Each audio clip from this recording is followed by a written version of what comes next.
Maryland sports fans, there's only one sports book in the great state of Maryland with over 50 years experience booking bets and supporting customers. Betfred Sportsbook at Longshots is now open and is the only sportsbook in Frederick offering cash betting on football, basketball, world soccer, and more. Visit the Betfred Sportsbook at I-270 and MD-85 in Frederick, right next to Longshots off-track betting. Go to BetfredSports.com for more information and your chance to win exclusive merchandise. Must be 21 or older. Play responsibly. For help, call 1-800-GAMBLER.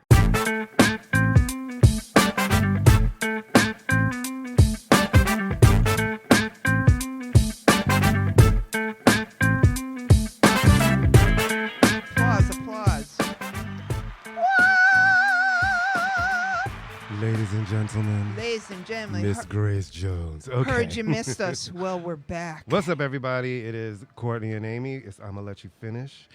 Welcome, welcome, welcome. It's the end of the decade show. We have some things to talk about.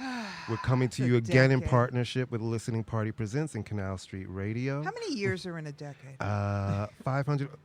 Ask Charles Barkley, who couldn't figure that out on No, TNT you the were other night. lying. No, they were like, we want to talk about that. He was like, so is it 10 or 20? And they were like, a decade, Charles. And he was like, but are we talking about the ones from? They were like, Charles, they're 10 years.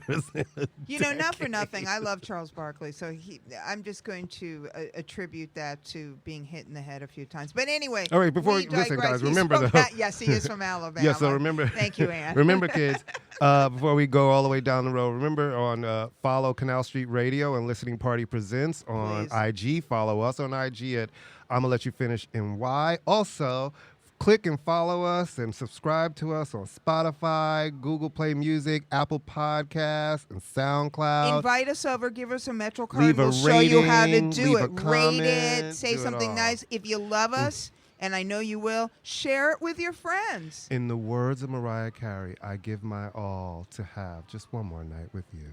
Is that what she said? Yeah. Oh, good for her. Bless her heart. Bless What did you think she was saying? I have no idea. I just know the All I Want for Christmas, and I still love the fact that she still keeps her face. She is like, does she have that facial shrinking thing like they did with the Irishman? Let me just Because I'm telling you, bless her heart. Mimi has not aged. Let me just tell you something. Mariah is perfection. I live for the fact that she has turned into Christmas. She is Christmas. She is Christmas. She literally is Christmas. You want to hear a really funny, quick story about Mariah? Mm-hmm. A gazillion years ago, I got hired to do a bio for like the second or third Mariah record. And, of course, I couldn't talk to her because she's Mariah. Mm-hmm. And they said, a friend of ours who worked at Columbia hired me and said, we want to make it edgy. Make it edgy. And I said, for well. second, third album, Mariah, when she was in denim cutoff shirt. Right, exactly. The white T-shirt. I said, well, I mean, not that it's particularly edgy, but I could talk about the fact that she's black. And I was told, well. You're unhired. No, I was told, well, that's an apocryphal story. We're not sure. I'm sorry. Wait. Yeah. And I said, she's apocryphally black? What? What does that mean? That was the thing. I worked at Columbia. I interned around Music Box. Right. And I was working there around Daydream. And trust me. When she turned black. It was a thing because if you notice in the video, and she directed the video, Tommy did not want any shots of her. It was a big fight because back then there wasn't a lot of the rap singer collaboration like that, not in pop. This is kind of like the beginning of that. Yeah. He was not down for allegedly. You know what for I shots love? of them together. Go back and look at that video. No. There is no shot of them together. You know what I love, by the way, and why I love you and why I love the show? We're doing a decade wrap up, and we're now in the 90s. Right. So we're going to, ladies Charles and gentlemen. Shout out to Charles Barkley. What's the decade? 1994? We're gonna wrap. Boy, that Bill Clinton. I can't believe he got impeached. Oh, my God. For a blowjob and a lie. Oh, my First God. of all, and here we go. Thank right. you very much. So. Should we talk about the impeachment? Just get it over and done with. Okay. Just get it over and done with. So Trump got impeached. It's over and done with, but he will not be thrown out of office. But He will not. But here is an interesting thing. It's on his permanent record, though. And here's an interesting thing that people keep overlooking. Once you've been impeached, yes, no president has ever been thrown out of office in the Senate because you need 67 votes. It's just never happened. Right. But I don't know if a lot of people realize that once you've been impeached, you can't be pardoned on those charges. No, you cannot, which is why he desperately needs to stay in office. But the important and I think thing, that the setup is, and people are trying to figure out what's going on with the Democrats. I'm like, I think they're setting up for when he is out of office to be able to say, yeah, everybody's going to be like, oh, it's a waste of time. And I'm, love it or hate it, whatever side you're on, I think that it's a sad situation for the country. It's sad that we're here. It's very sad. It's just sad that we're here. It's very sad. It's what's really sad about it. And then I am old enough to sort of remember the Nixon stuff. Definitely, we're both old enough to remember Bill Clinton. Right. The really sad thing about this is that the entire concept of decency has gone flying out the window. And everybody seems okay with that. And then they're all trying to replicate the thing. You know what I mean? For someone to sit there and literally compare Trump's plight to Jesus Christ, give me a fucking... Even the evangelicals like, you may have taken a step too far in this what's one. the big Christianity site and paper that said that he should be... But it doesn't matter. Is Jerry Falwell founded it? No, not Jerry Falwell. Billy Graham founded it, and his son. Oh, and his son. His son has already disowned it. Yeah, but who cares? Yeah. Who cares if his son did? My father voted for him in 2016, and then your father died. Has he seen all of this shit that he did? I don't know. Oh yeah, Christianity Today. Which Trump, by the way, referred to as E.T. because he can't even remember the name of the thing. No, it is really sad. The whole thing is he did. Evangelical Today. He thought it was it is really super sad, and on a bigger holistic sense.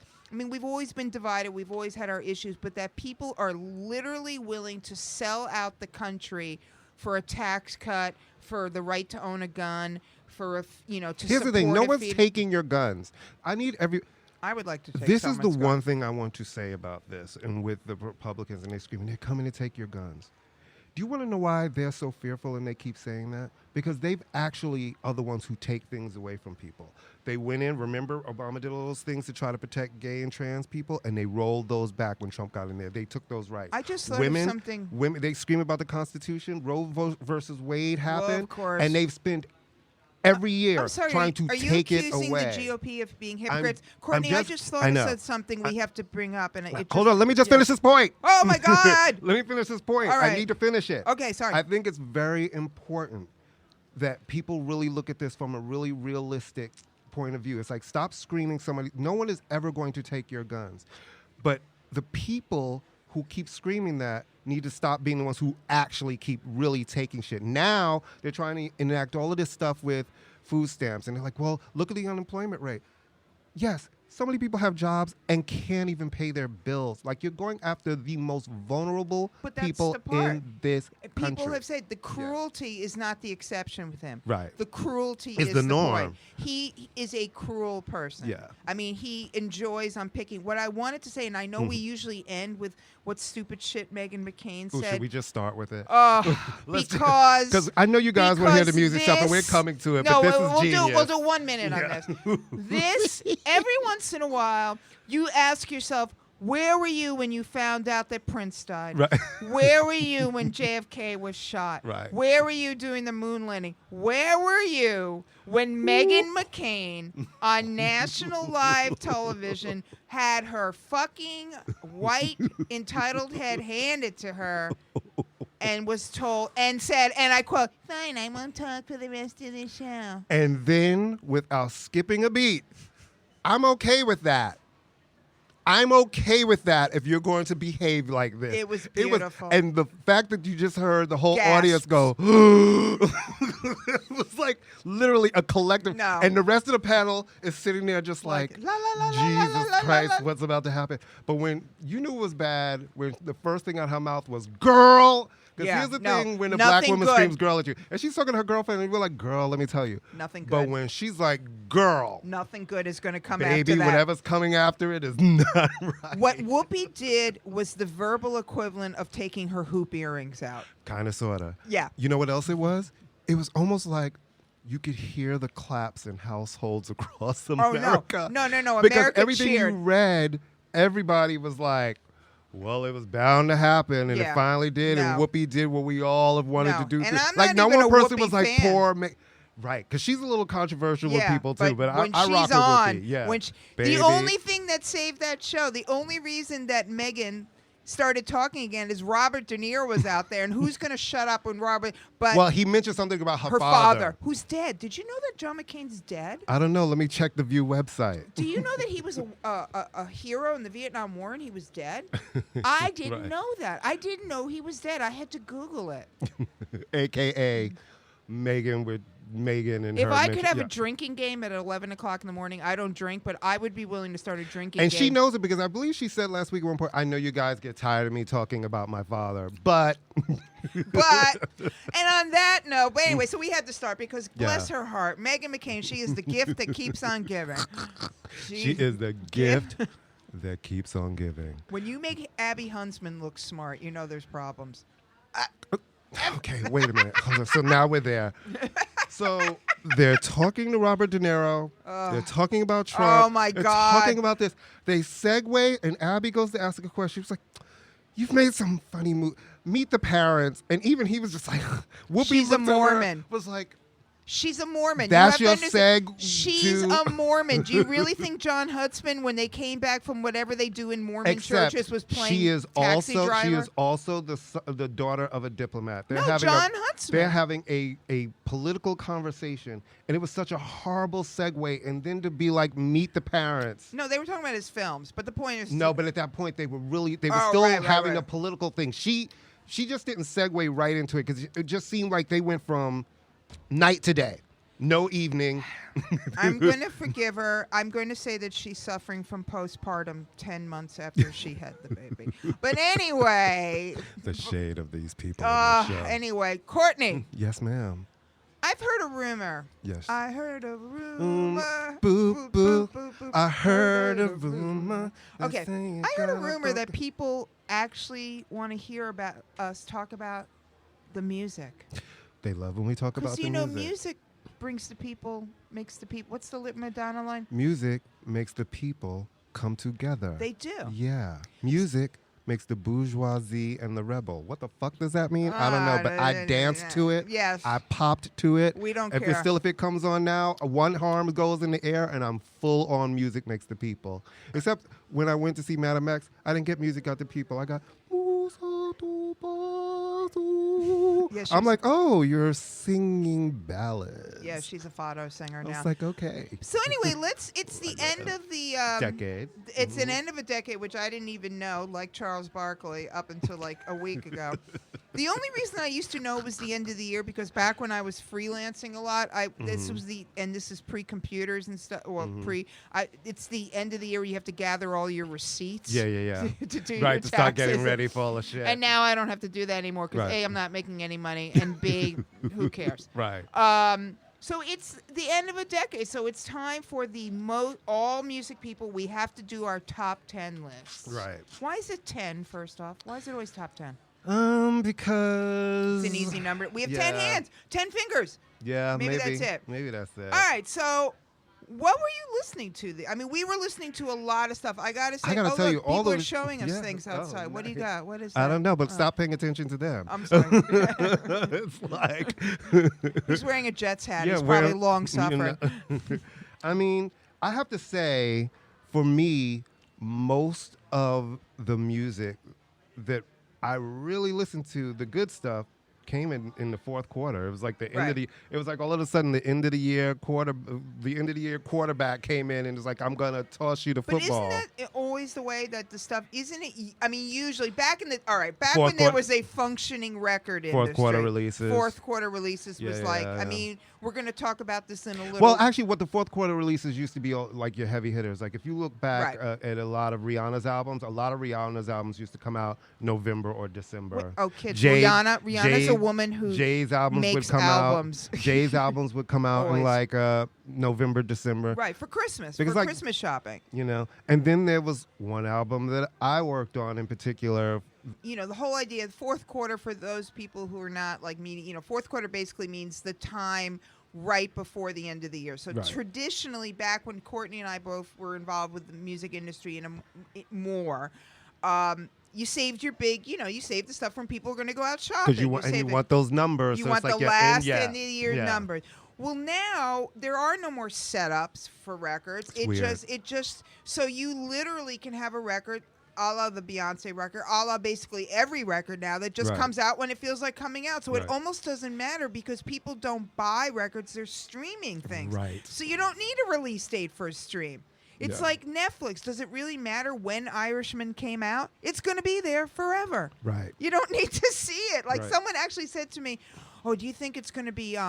You think it's going to be in the theaters for a while?" It's like, who cares? It's on Netflix until you die. Right. Very, very true. So it's a whole different. There's a different kind of ownership with music now. Yes. Like you can own it in a different way. Absolutely. But it's almost like, are you owning it or are you renting it? You are renting it. You know what I mean? Yeah. I like to still own my shit. I really do. Yeah. I love streaming. I'm not averse to the whole new technology of being like, oh, let me see if it's on Spotify. Let me see if it's on Apple and finding the music there. But I also like just, I don't know, I like not being part of an analytic. I like saying, I don't let like me go that put they my know record what they on know. because it really is making you, what you listen to, all of a sudden you start getting all these other things popped up because you're part of an analytic. And now our whole world is analytics. Yeah.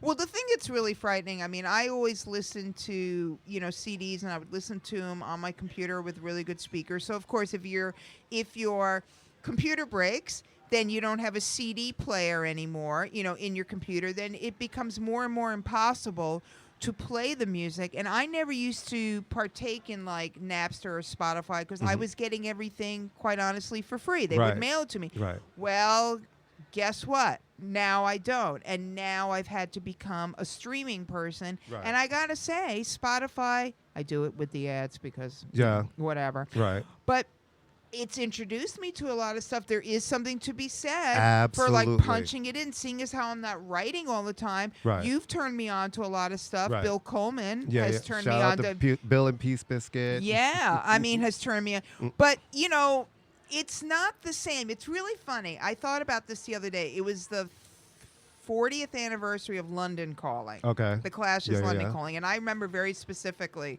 when that album came out because I was young and it was a big deal. And I remember a bunch of us got together to listen to it. Right. One person had it, right, on album. And we went over to somebody's house. And it was an experience. We were sharing the record together. And that's the thing that I think is lost in streaming. Totally. It's isolated. Like, I think it's great that everything is there, but now, how do you really discover something? Because now it's everything. Right. And you get these playlists and it's full of everything, right? As opposed to how I was discovering music and then working in record stores when I was young and going through the bins and just picking up the albums and seeing everything and hearing the records and going to the listening station and playing the records. And I mean, there is still some of that because we don't want to. But now it's become this niche cool thing. It's very niche. Now it's like everybody's on streaming, right? So you could be listening to this, but I can be listening to this, and you can be listening to that. And listen to the way we listen to music now. Right. People listen to me. Everything we do is isolated, right? We talk isolated.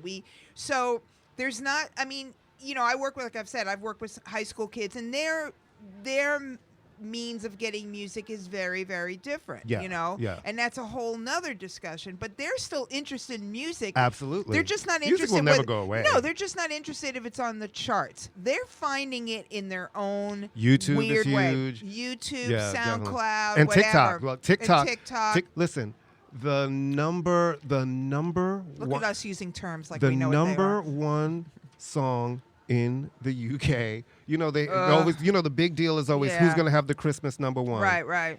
It is a YouTuber and his family called Lad Baby with a song called I Love Sausage Rolls. Okay. And the money goes to charity. And Oh, it's a parody of I Love Rock and Roll. But here's the thing that's crazy.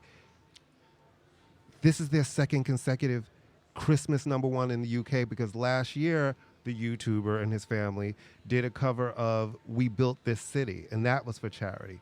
So the British are under a lot of stress but now. you see where the influence of how young people are getting their music and what they like is coming from. It's not coming from a traditional promotion machine that we were used to seeing in a full marketing program.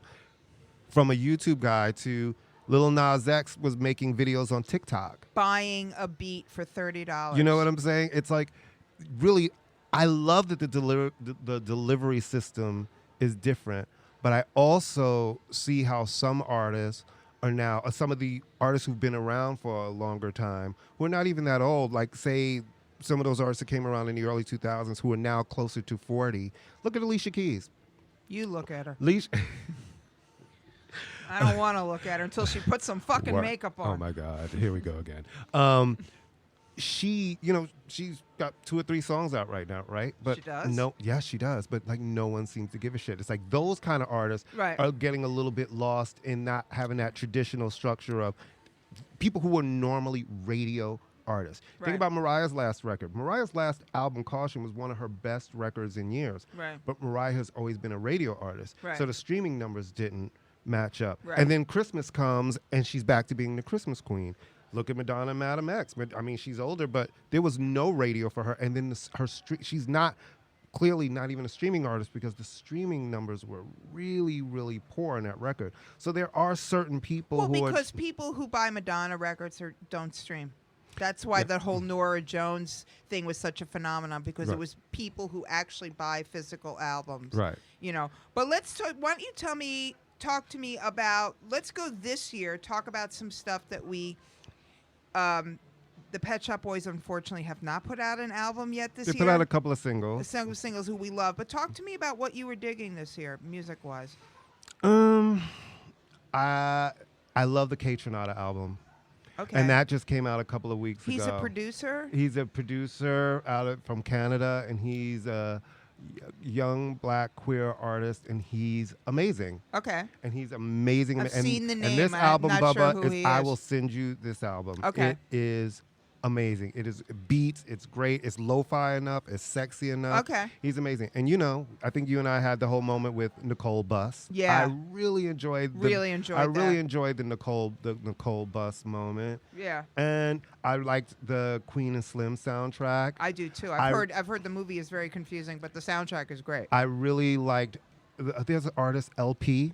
I really liked the rapper. LP. No, she's a woman. I really like. Okay, you know who I'm talking about, right? Like LP and right. Like it's been weird. I didn't make a whole list because the weird thing about music this year to me is there have been things that I've enjoyed, but nothing has stuck. Nothing has been that thing. Raphael was great, but there was nothing that I played that I still put on. I go back to some of the older shit that I listened to. That's my old favorites, because some of this stuff has been great, but it hasn't had that thing that I'm like, wow, I need to listen to this on repeat over and over and over again. Well, I'll say the Raphael Sadiq record, I mean, to me, it's a seamless record. Yeah. It made me wish I was still writing about music. Right. I mean, it really was. I think it was Tove Lo, too.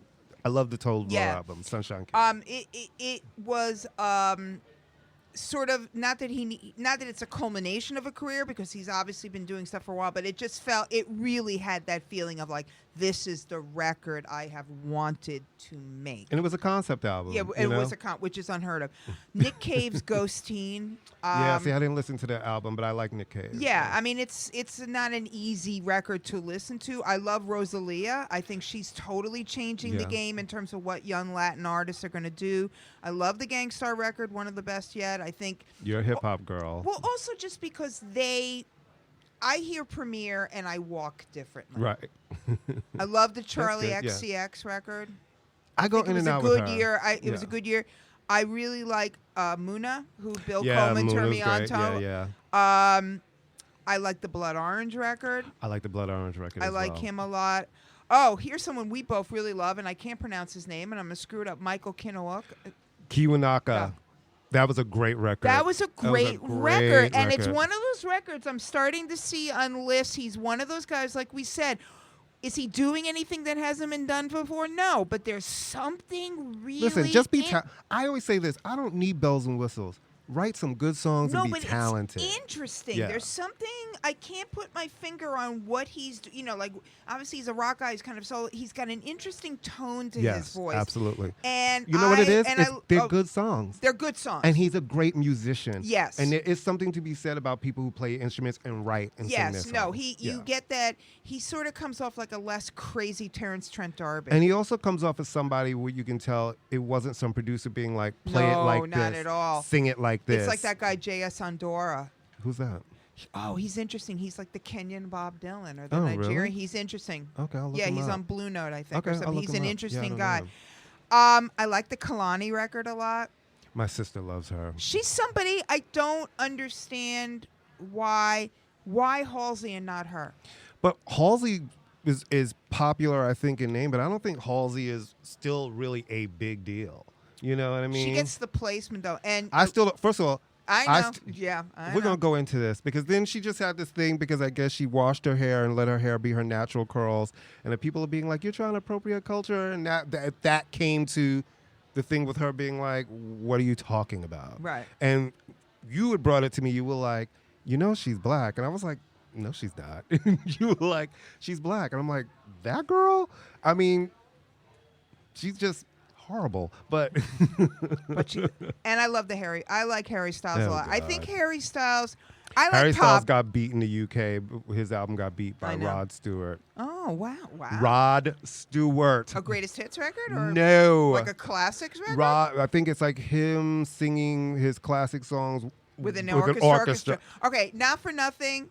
If I had to get beat in a runoff by any artist, I think Harry Styles would be like, I can handle that. Yeah, but it's weird to me. Like, Rod was number 1, Stormzy was number 2, all right, then Harry. It's a because you see the pressing things around these One Direction boys, and you think that.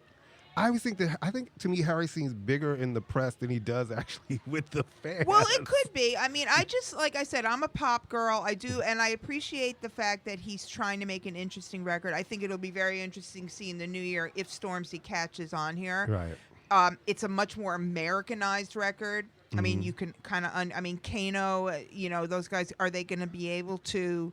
Well, so like the thing, Stormzy, I believe, is like Skepta a little bit within the U.S. I think the reason why U.S. kids like the two of them is you can, even though their roots are in grime, you can understand them. Well, that's you the can thing. understand what they're talking about. You can understand even some of the slang they use. You can understand it. It's not really super fast like some of the grime stuff. Well, Kano, but Stormzy has also said that he has slowed it down. I mean, you have to. We don't. We are separated by a common language. Right. All right. So let's talk. It was also a great year for singles too, but I'm not going to name them all. No, but well, let's name some. Listen, Mabel, Don't Call Me Up was Don't Call Me Up. Great. Both Selena Gomez singles. Listen, if you had told me in 2019, I'd be like a Disney star, I mean, I didn't hate the one where she was like, love, I didn't lose you to love me. I was like, why don't you just lose everything? Thank you so much. I do like the Sophie Tucker stuff. They put on some great stuff. And, I got to give it up to my girl, K. Michelle, because Superhood was my fucking shit. I can't Superhood. I still can't. Superhood. I'm like, come on, K. Michelle. Her and Idris Elba as a couple. That kind of, That. Hey, on your list, did you see did Brittany Howard make a bunch of people's lists? Yes. It did make a bunch of people. You didn't already love that, did you? I was surprised by it. It was not the album I thought she was going to make. Right. I am not going to lie and say that the Alabama Shakes are a group that I want to like more than I actually do. Right. Because I know I should like them. Right. It's one of those. You know what? Oh, what song was really great? DJ Spoonie featuring Sugar Babes. Oh, Flowers. I heard that. You sent that to me. That was really, really cool. That was a good little ass shake. I like that. What did you think of Sir? It's all right. Yeah, it was okay. How about the Summer and Summer Walker and the Ari? Yep. I like Summer Walker and I like Ari Lennox. I like them both. You know what I mean? They're interesting. Yeah. They're interesting. Listen, I like interesting. Yeah. I like people who are making cool music, but I need them both, to understand a little bit. It's a hard industry, man. It's a really hard. It's not as easy as it looks, and yeah, it is really stressful. If you have any anxieties and stuff, this is not. It's not a kind. Look, we have babies place. who are a fan. We have a really cute baby who wants to be our fan. Hi. Yes, we're dogs and children love us. We're a hit in the all demos. I was gonna say something all really demos. terrible. I'm like, bitch, don't get kicked off the air. Don't do it. Don't do it. Don't do it. What did you think of Old Town Road? Let's talk about it. I mean, it's going to be the story. What did you think of Old Town Road, and what do you really think of Billie Eilish? I like that. I listened to it again today. I like it a lot. But Old Town Road. there's always when I first heard it, to me, I was like, it's a novelty record, and Me too. novelty records have always Macarena. they've always historically come and been huge, gazillion selling tunes. So I will save my opinion for the whole Lil Nas X thing when I get whatever the next thing is in a full album to see, all right, who are you as an artist? Right. Because you come with a song like that and it's your first one. The reason why that song is so big is, what's the key? Children. If you get kids, and kids, you remember how you saw it, it was all the little kids singing. Kids can listen to something And teenagers 700 times Yeah. a day for months. Any parent who has a kid or anybody who has godkids knows, because you've probably watched any Disney movie 100 or a times. Pixar movie. Like, I've seen some movies like 46 times, you know? What? I've seen them. I've seen mouth but what was I going to say about Little Nas X? I also think that the controversy Helped. It couldn't have been. I mean, it wasn't a generator. It wasn't an artificial controversy. But what it did, it shined a light on everything that's going on in this country right now. In a way, it a little set bit. up the dichotomy between rural and city, black And what does it mean? white. And what does it mean? If you don't, because country radio's playing this song, but then Billboard comes and says, well, it's not country, and Right. you take them off. Right. You don't do that when when country artist songs cross the pop. You don't say, well, it's not pop, and Right. we're going to pull it off. And it really did sort of bring up, well, what are you saying about country? What it was saying basically is like, this is black music, this is white music, Right. and all of a sudden it's like there's not. I think the rationale for taking it off the Billboard charts was something like, well, there's not enough fiddles. They It said it's doesn't not have enough a fiddle. not enough Elements. elements. You know those words when they start using words like "There's not enough Elements. Right. He's so articulate. I hate But that word. meanwhile- I hate when people say that to me. You speak so well. I'm like, well, I went to school. I know, really. My parents spoke to me You know in what I mean? It's English like, every night. Last time I checked, I went to school. And you know what? I can also write in cursive. No! Go to town. Go to motherfucking Lazy- Miss Town. I know. No, but also the thing with the Little Nas X thing too was very savvy of Billy Ray Cyrus, who cares about him to hitch his horse to this wagon or whatever and I dying to know how much they paid for that Trent Reznor sample and how much Trent Reznor is getting.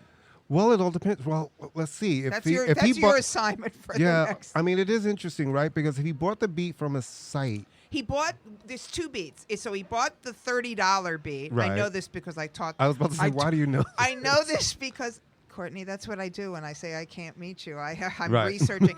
No, I taught this to my class. We watched interviews with Little Nas X, and I will say something that I think I'm really glad about this I generation. do like him. His gay, they were like, whatever, who cares? Yeah. So they talked about that they initially bought a beat for $30, and then I think in the remix, I think one of the 9 million remixes Right. is where I'm just curious Can how we much talk about they that got. for a minute? Yes, please. When everybody talks about, I'm really happy that he broke the record of having the longest #1. But it's a little bit of a cheat in my book because when you start with one song and switch to another. because I'm still on all these promo lists. And there was a time every other week I was getting a different version of that, which would help it stay there. And One Sweet Day, which was Mariah's song, there was one version. There wasn't even a remix to that Nope, song. not at all. One version. The That Boyz II one Men song, version right? stayed #1, and that was it. Yeah, You know, Macarena too. Yeah, you know what I mean? So it's like, yeah, it's a great thing how the record worked for him, but it was also 46 versions. No, of there it. were And I 46 feel like there's like versions. 4 or 5 videos for the damn song. No, there are. There are 4 to 5 videos. Well, each video is exponentially more pricey Right. as Columbia went, oh, shit, you just sold another 1 million copies? Right. All right, you can have Chris Rock in this Right. video. Yeah, I want to see what he does next. Mm-hmm. I think he's an interesting person. Mm-hmm. I think I like him more as a concept. That said, the song is fucking catchier me- than the Flu. Yeah, I'm going to save my judgment on him. I want a full album. I want to see, now that the fervor has died down from this. Right. I want to see who you are as an artist and what are you giving me. Right. So let's talk about like the decade of work and what. Do you have anything that you did this decade that stands out to you? Or you were talking about Amy Winehouse and you said how that was, and even though that was 07. We can still like fuck it. We can make our own rules on this show. Yeah, whatever. Well, it's interesting because this decade was sort of the decade where I was sort of backed myself out and was backed out of writing a lot. I mean, I went back to college and I got my BA and I got my master's and I found myself sort of what we were talking about in terms of the music delivery system. I found myself like, all right, you know, the Beyonce record is dropping at midnight. Does that mean I have to stay up and wait for it to drop? And it became too fast. The pace became too fast. This was the decade of listicles and top 10. And so... Did you feel like you were affected by all of these places now suddenly wanting people to write for free? Well, yeah, that. I mean, I don't love, you know, writing is difficult for me. It's not like something, it comes easy for me. I mean, it's true. It's not something that comes easy. I mean, I can do it, but I struggle with it. So, yeah, writing for free, the rates going down, sort of feeling disconnected, the pace of it happening, and just you get tired. You know, you get tired of begging a 25-year-old. You know, when you're pitching something to a black music magazine about Nena Cherry and they say, I don't know who she is. Right. Mind you, sitting in front of your computer where you could be Googling her, as you say. Right. So, yeah, so I kind of checked out. Not checked out. It's not like I stopped listening to music, but because I wasn't getting music all the time in the mail. Like showing up. So you were just like, I'm just going to teach. I'm just well. Also, I listen to music, but it just became harder to seek it out. Where am I going to find it? How am I going to? It's hard. But that said, there were a lot of records. Do you want me to talk? Talk about the record? I mean, I think that I rediscovered Nick Cave this decade. I'd always been a fan, but he started putting out a body of work post Abattoir Blues that was just. Really haunting. I mean, he changed his whole sound. I know you're a fan of his. I think Tribes, we got it from there. Thank you for your service. Is the fitting end note from one of the best hip hop groups that ever was. I thought that album was great. Bowie's Black Star, great record. Yeah, that was a great record. Again, touched by the fact that he passed away. This was the decade of Kendrick. This was Kendrick's decade. He didn't put out a bad record, and it was one record, and they built. It was an interesting thing where you could really see the growth of the artist. Yes. You know, so that it was also the decade of J. Cole in a lot of ways, who's had a career turn that I didn't think he was going to have. Well, you know, I love Tiana Taylor. I don't know what that's about, but I love her. I love her. Listen, there's just something about her. I want her to win. Yeah, that's what you said. want her to win. I don't, you know. I thought that she got a raw deal signing with Kanye, and I think that the way they did her album. Is she still on that? No, I believe she's recording a new album, and it's not. She might still be on Def Jam, but proper, but not good music. Well, he's with dealing with Jesus right now. He doesn't have fucking. Well, he enough thinks time. he is Jesus. Yeah, he's feeling. Right he now. thinks he is Jesus. I loved Florence and the Machine. How big, how blue, how beautiful. Yeah. I thought that was a great album. Nena's Broken Politics. Amazing record. Okay, now the artist that we think is possibly the most overrated artist of the last 10 years. Frank Ocean. But Nostalgia Ultra and half of Channel Orange I will fight for. Nostalgia Ultra was great. And then Novocaine is great. Half of Channel Orange. And that's the only thing I want to hear. Half of Channel Orange. And then from now on, and then the rest of it is like a bunch of critics sat in a room and said, I know. A bunch of white critics sat in a room. The white critic. I have a personal pet peeve. I'm sure you feel this way about mixers, about white people who back in the day were like, which one was in Guy? Which Hope? Teddy who? Right. And now all of a sudden you're experts on black music.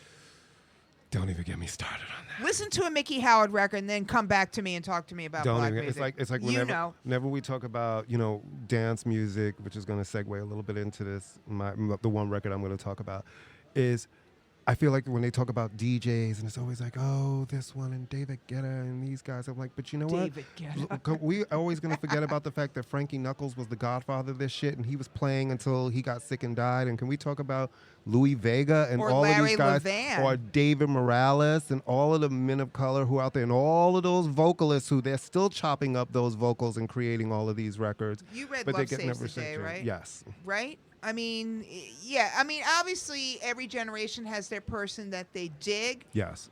but there is just and we have talked about this ad nauseum, and this is what every old person talks about. There is just I ran into a friend of mine who's a producer, a Latin music producer. I mean, like Latin rock. And he talked about these kids today, there's no concept of something that came before. Right. So Rosalia, they think they discovered everything. So They discovered Rosalia is everything. big now, so you can count on the next year is going to be a bunch of hot Latin girls stomping around. Oh, well, you know. Yeah, know. exactly. So I think my decade thing, let's just get to it. It's going to be the 2013 Beyonce album, only because of all the work I did and all of the music that I worked on in this decade. It's the one that people are the most curious about, I find. And it's like, and because I don't really talk about her, and I still don't really talk about her because she's very private. And she'll sue you and Yeah, kill well, us. not even that. Like, we have a great relationship. Like, she and I are very cool, and I like to keep it that way because it's respectful. If she Right. was a person that I saw was constantly talking about herself, I would tell you more about it. Right. But she doesn't. So then I don't feel like it's my place to. But this record was special because, you know, the way the process worked with me, because I worked for myself. I didn't work in the office all the time. I would get called up for meetings for, you know, when I needed to hear some stuff. So I'd heard some music and I heard some things. I didn't even know when the record was coming. I got called up that week, and Jim who used to work there, was like talking to me about music and playing me a couple of things, and then he like slides this piece of paper in front of me, and I'm like, okay, right, I'm reading. It's like, and then it's gonna come. I was like, what? Tomorrow? I'm like, tomorrow? like the I'm like- hour after today tomorrow? I'm like, oh, okay. So then Friday comes, and all of the record company people, because they had no idea. Is this the album with Countdown on it? No, that's 4. Okay. I love that Give album. me some songs This on this. has Pretty Hurts, Haunted, Drunken Love, Blow, I love Drunken Partition. Love. Oh, Partition. Yeah. Okay. So the album drops at midnight. We're watching it all roll, and that's when I start my part. So I have my list of who I want to work with, and people always say, well, how did you select, and what were you thinking about? Okay, so I got to pick whatever songs I wanted to start with to remix, which made me really happy. I didn't have a set, okay, you need to do this, you need to do this, you need to do this. I listen to the record, and I'm like, well, clearly I'm starting with Blow. Any song called Blow, talking about blowing and sex, that's made for the clubs.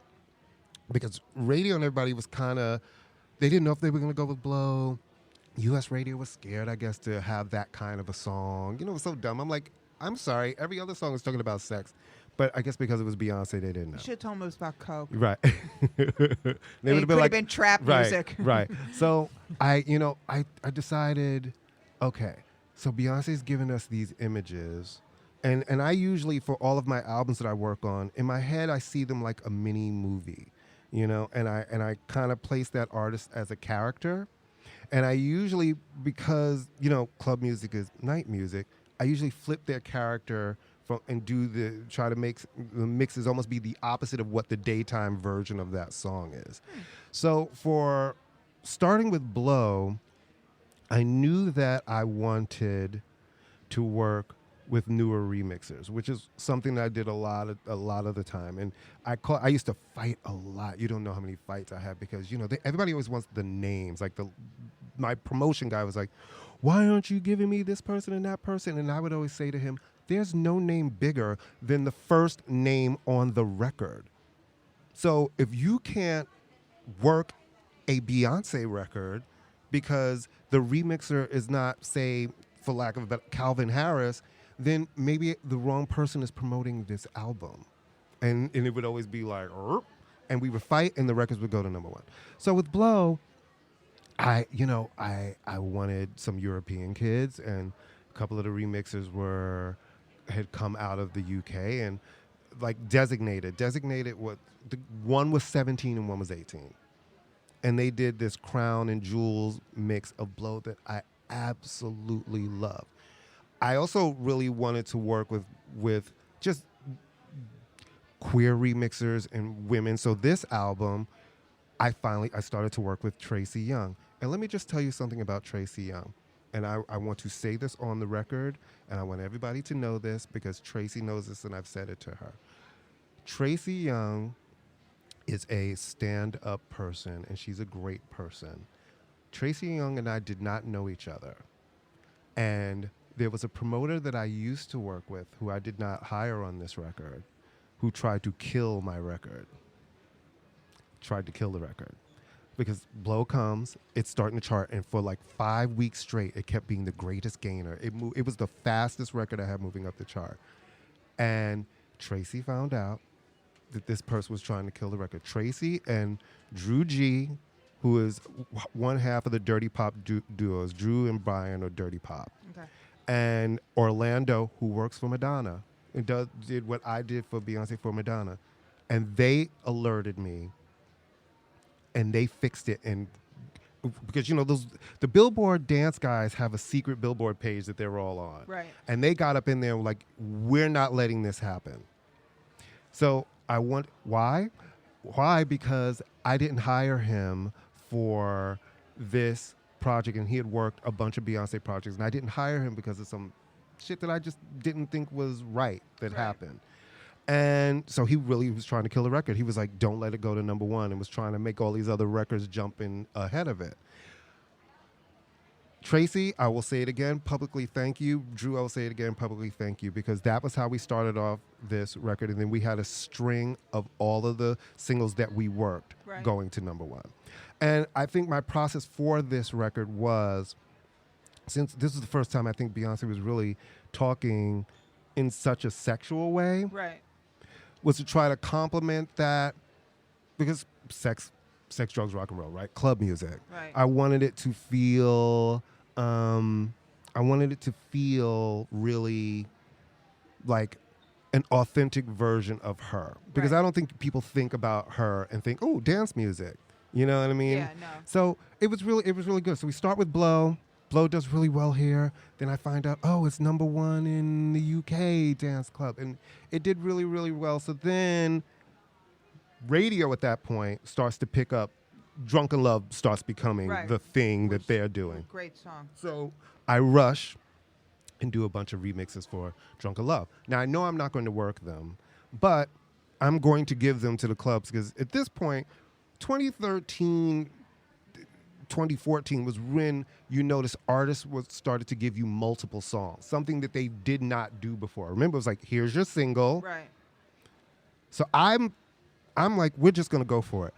Another fight with my promotion guy, because then I stick out Drunken Love mixes, and he's like, you're going to kill my record? I was like, I'm not going to kill your record, actually. We're going to work this record. These DJs need to have this song. And the Drunken Love mixes start charting on their own, but we're not working those. So they charted all the way up to about 15, I believe. We get Blow to number one. Now I'm setting up Partition. Right. And I go to Tom Steffen, who is a great, great DJ and remixer, and he's based out of London. And I wanted to have a big room sound for her. In my head, I saw it as muscly queens in the circuit party with their shirts off. I wanted them to have a song from her where they could throw their arms up in the air and just let it loose. And do their poppers. And do their poppers and get it popped. And he just came through and really anchored the Partition remixes, and that shot to number one. And so I started to learn that it's true. Like, if you just trust your gut in these things and putting these packages together, it's not about the names of the people. It's really about make good music, and people will dance. Right. And when you're dancing, you don't. It's not like they're announcing. And now here's the blah blah blah remix. Right. I mean, the only people who know that shit are the DJs. Right. And the nerds. Yeah, you know. I mean, unless you become famous enough, but yeah. who knows? You know, you're so- not masters at work. Yeah, so then I wanted to have consistency. So I started hiring pretty much the same core people. Like Tracy did a bunch of remixes for this record, concluding with 7-Eleven. So she did 7-Eleven, she did Pretty Hurts, she did Partition, I believe. And then, and Jody Harsh. Jody Harsh, shout out to Jody, is a huge drag personality based in London.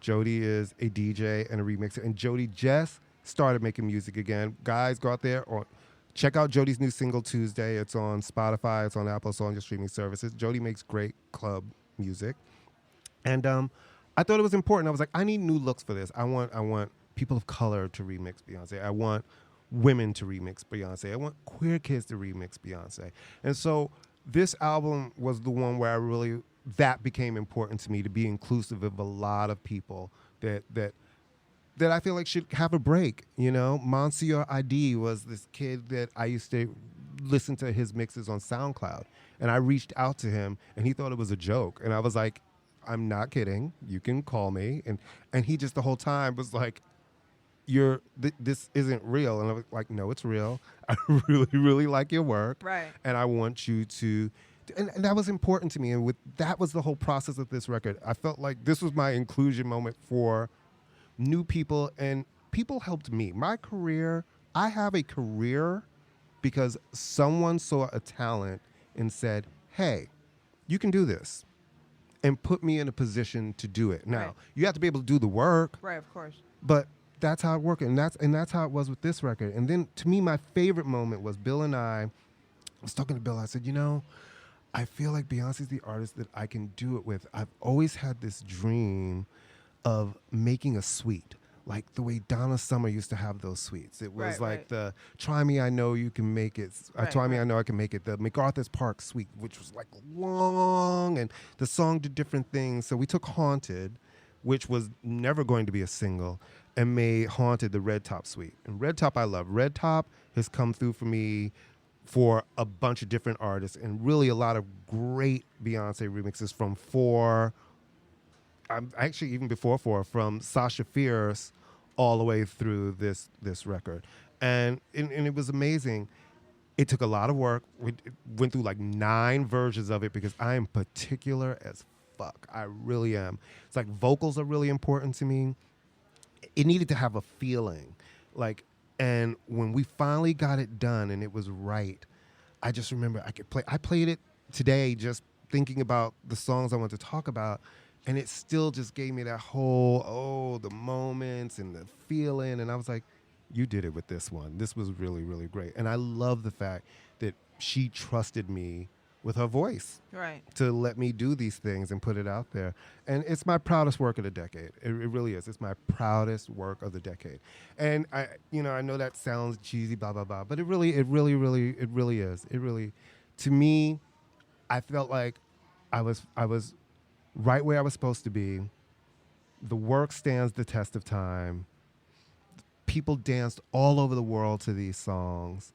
And that makes me happy because that's all I ever really wanted. You know, maybe I was an idiot. Like some of my other friends were like, just, listen, they were grinding it out for the money and that's what they do. I always did it for the passion of it. Right. And with an album like this that got so much attention, it was great because then I feel like all of these new remixers and new producers got to put their work out there in the world. And I thought that was my goal and my process for this record. So that's why I'm proudest of this one. We didn't get to Lizzo. Is that something we want to talk about maybe Well, next time? no, Let's listen. see after SNL tonight? well, that, and also when they get closer to the Grammys, see what happens. No, let's talk about Lizzo. Listen, we can this show. I know, our producer's like, it's almost done, but like our last show was a little over an hour. We can go All a right, little let me over an hear hour. the We have an unlimited space on We're our. we're both fans of hers. I mean, Absolutely. she is definitely talk about somebody you want to win. Yes. You want her to win. She is winning. the voice is there, the songs are there, whether or not she wrote them or not, whatever. She definitely borrowed something from Finally. Whatever. Yeah, but listen, that's everybody does it. yeah. Everybody. But the thing is, I say influence. Like, people have to stop thinking everybody's always stealing. Like, you're allowed to be influenced by things and not having to feel guilty. Like, wow, this inspired me. I was influenced. I wrote this thing. Or, you know what I mean? And now everybody's like, you're stealing. It's like, Jesus Christ, can you be influenced? It's like now if you travel, remember people used to travel around the world and artists would come back and be like, it inspired my album. Now it's almost like you come back and you're like, you've appropriated someone's culture by having a sitar in your music. No, well, all right, so the conversation we were having about it, it's an interesting, because we both raised this point. It was several months ago. I mean, Lizzo is huge, and she's really big among the whites. The white girls love her. She's and so white, empowering. White gays. Black gays love her too. The white they gays play it at really my love her. Pilates class all the time. And Tiana Taylor. But the thing is about Lizzo is I thought this whole thing she did was showing up at the basketball game with her ass hanging out. That would have been inappropriate if you were Rihanna. Yeah. To me, that was just, there's a time, like, It was a how about cheap- if you have a club date? That's Okay, fine. you want to be that girl, especially like the gay club. You can come in and be like, yes, turn around and give them that. Yeah, one. but not I was at a like, you're basketball game. it was a 6 p.m. basketball game, and then it's like, if you don't like it, kiss my ass. It's like, okay, girl, here's the thing. I love you. I think you're great. I'm into your whole vibe. What I'm not into is when people try to justify fucking ridiculousness and then kind of throw an empowerment message on top of that. Well, here's the thing, and here's the question. I mean, as we said, Azalea Banks, who is problematic and whatever, would Lizzo be as popular? Okay, would Lizzo be as popular if she? Would Lizzo be as popular if she didn't look the way she looked? It's part of the message that people are like, oh my God, for a fat girl, she's so. Why does every woman have? Why is it her job to be the female empowerment? Why can't we don't expect that from other female singers? But that is how that's the message that she put out there. I understand that, If you start with that message, you have to understand the message you put out there is the thing people are going to run with. Right, but I'm saying one of the criticism, and I like her, but one of the and it's interesting that you said that, because I have another friend it's so interesting you said that, asked me, said, do you think if she wasn't a big girl, do you think it would work? And I was like, I hate that. We don't know. It's like, you could say anything. It was like when Matthew was saying, if Beyonce wasn't light-skinned, this wouldn't work. Like, there's certain things you could say, yeah, there are aspects to that, but I also want to say that when people are supremely talented, you can break through anything. Why would we even? I never would have thought Lizzo would have had a bunch of #1 records on pop. Not at all. But especially as a big black girl. No, it's just an interesting conversation because yeah. it's been raised as like, why are all these? You wonder sometimes, are all these white girls getting behind her? No pun intended, because she's like, oh my God, she's. You know what I mean? No, like I think the songs are good, and I think what it is she's saying. To me, she reminds me of the stuff that girls write in a diary. You know what I mean? No, I wouldn't say that. No, well, I think that's why a lot of girls relate to her. The kind of stuff, talking about boys and the shit, talking about loving themselves. But I still think that there is an element where people are sort of like, oh, she's so. It's the equivalent of when people say someone is so articulate. I think people are still surprised that she's sexy and hot because of the way she looks. Yeah, but I'm going to tell you like this. The way she looks could have been the detriment. I'm telling you right now, being black is already hard at pop. That's true. And being a big black girl, yeah, that's not a winning formula for pop. So the fact that she's breaking through, I'm honestly going to say it's her talent. Well, I like her a lot. It's her talent and it's her songs. But she does need to be a little bit careful, because the thing is that certain times she's made a few little missteps, and I'm like, listen, girl, this is your moment. Have your moment. Don't fall into the trap. Right. Like, I hated that Cardi B and Nicki Minaj fell into the trap of a feud that wasn't really a feud. And when all of the fans were a feud, next thing you know, they're fighting at events. And it was like, you know what? Don't fall into the trap. Women can get along. There's room for more than one female rap artist. Well, that's not the women's fault. That's the industry's fault. But women don't fall into the trap. Yeah, but it's really hard not to fall into the trap when you've been raised in a society that is telling you have no worth. And that you're constantly, I mean, to be fair, no one has ever said there can't be a Jay-Z and a Nas, but every woman who comes up, especially a woman of color, is told there can only be one. Well, listen, I'm a I'm You a know, person so of it's color not- who worked on the white side of the company. Right. I worked in black music for a very little bit. I was in pop, and trust me, getting my voice heard at times, Right. pop and gay. Like come on, I'd be at work and I had this fierce Gautier green sarong. It was so major. I'd wear that shit to work. No, but you know what what I I'm mean? saying is But women- having your voice heard, women and being black, period, and being women, it's a lot No, of shit but that what you I'm have saying, to fight for. We can't.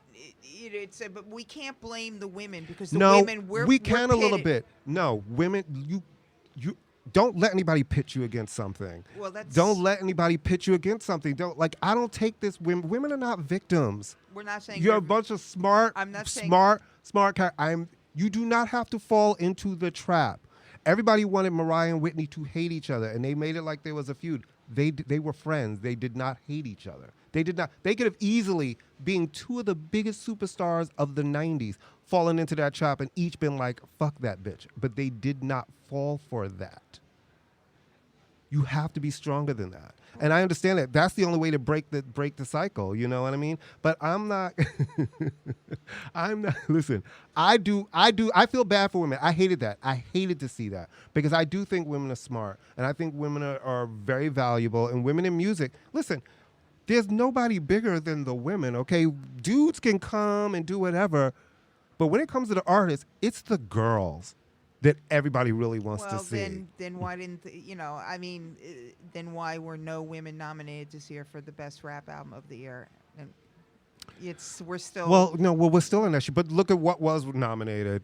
No, but it's a conversation we have. But I'm saying I think women fall into the trap is because that trap has been set for us. Yes, but you just sat here and ran through a whole list of the albums that you liked of the year. You did not name one female rap album.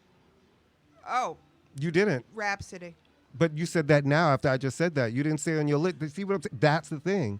You didn't say Megan Thee Stallion. You didn't say Rhapsody. You didn't say No Name. You didn't mention any women on your list. So women, y'all start putting chicks down on your list too? All right. And for that, kids, no, listen, it's not. I think I absolutely understand what you're saying. And I guess that would be hard, right? If you've got people constantly saying. Well, I mean, we're constantly, I'm saying that's the thing. I mean, it's an issue we're never going to, but we are constantly being compared against the other one. I mean, we can't put two black women on the magazine. We can only put one. We can't, it's just bullshit. There shouldn't be. Well, shit, why do you think black men, honey, what black man get on the cover of the magazines, We shouldn't have a female rap category. We shouldn't have a female artist. It should be best artist. Hopefully that day comes. It's a long Wasn't road. the Brits, didn't the Brits try that? For this last awards? I think so. Didn't they try that last year? And some people were outraged. It's like, why are you taking away the categories like that? You're doing too much. Well, we'll see. It's all too much. Anyway. Listen. It's a problem we will not solve. The patriarchy is still in effect. And let's stand with our sisters. Brothers, we need to stand with our sisters. We all need to just stand together. Man. Look, we have a common enemy. It's in the White House right now. We need to fight against that. We need to vote. We need to register everybody we know to vote. Absolutely. And I want to tell you, in your honor, yes, I voted for Pat Benatar for the Rock and Roll Hall of Fame. Thank you very much. Even though I'm not a huge fan, but I want a woman in there. And in your honor, I'm going to have White Castle tonight. Ew, I don't eat meat. And that's why I'm having it in your honor. You just want to slide some meat down your throat. Especially on Taco Tuesdays, you get 2 for $4. Does that shit still sober you up the way they used to do? That used to be the sober. that was the one, honey. It'd be like, and you always try to order them quietly, like that makes it any difference. It's like, no, it's like, I'll have a slider. It's like, I'll have 4 sliders, please.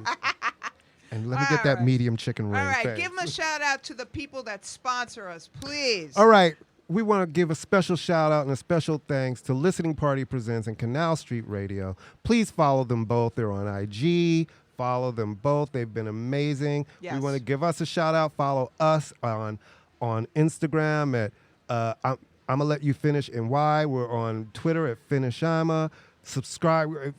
You can We're find this show everywhere. And we're also, on Apple Podcasts. We're on Spotify. We're on Google Play Music. We're on SoundCloud. Follow us. I will like come us, to your house leave and comments, sing it to you. You know what I mean? And happy holidays, everybody. man. Happy 2000. It's been a rough year. We appreciate this has been. We did 10 shows, man. Talk about a decade. 10 shows. Talk about it. Amy pushed. I want you to know that. Thank you. I want you to know that Amy pushed me off the ledge. Real talk. How many practice shows did I keep doing? Practice. And I'd be like, fuck yeah, let's do it. I was like, I just need another practice show. And she was like, it is time to record a fucking real show and put it up. That's because as a mother, I've had an actual deadline in my life where I had to push this motherfucker out or else. So I'm bad with deadlines, but I was like, let's just get it done. But so we are grateful for this. We're grateful for your support, and it's been great. Thank you guys. Yeah. We love the comments. Keep them coming. We love that you want to be a part of the conversation. In 2019, 2020. Please, let's not repeat this year again. Please. In 2020, we're gonna have more great guests on the show. We're also gonna start using the call-in feature because we can have people call in, and we're gonna start doing polls on the site and ordering pizza and get you. You just had me wanting pizza. Why'd you do that? I love motherfucking pizza. But yeah, you guys have been great through these first 9 episodes. This 10th, you will have heard by the time you hear me say this. And we're really, really grateful that you like 2 motherfucking cranky ass New Yorkers. You really like us. And you let us come in to your wherever you listen, and you laugh and you comment, and the feedback has been great. We're really looking forward to growing. Yeah. And so this is Black Oprah and White Gail. Yeah, we're out. We'll see you in 2020. Have a safe New Year's, everybody. Safe New Year's, everybody. Have a good time. And remember, fight the power. If you have sex and it's good, just, slip them into my DMs. Thank you very much. Ew. Maryland sports fans, there's only one sports book in the great state of Maryland with over 50 years experience booking bets and supporting customers. Betfred Sportsbook at Longshots is now open and is the only sports book in Frederick offering cash betting on football, basketball, world soccer, and more. Visit the Betfred Sportsbook at I-270 and MD-85 in Frederick, right next to Longshots off-track betting. Go to BetfredSports.com for more information and your chance to win exclusive merchandise. Must be 21 or older. Play responsibly. For help, call 1-800-GAMBLER. It's NFL draft season, and that means it's time to start thinking about fantasy football. FantasyPoints.com features industry-leading experts and prognosticators using proprietary hand-charted data to help you score more fantasy points. FantasyPoints.com is the place to go for whatever kind of fantasy football you play. Whether you play fantasy football, daily fantasy sports, or do a little bit of everything, Fantasy Points has the meticulously researched content to guide you to victory. And why wait for the fall? Fantasy Points also covers the new spring football league, the UFL. Join the guru, John Hansen, Scott Barrett, Joe Dolan, and other massive names in the fantasy football universe with an exclusive offer. Use code Pantheon for 15% off any Fantasy Points package, including the all-in package, with access to every article, tool, and data nugget that Fantasy Points has to offer.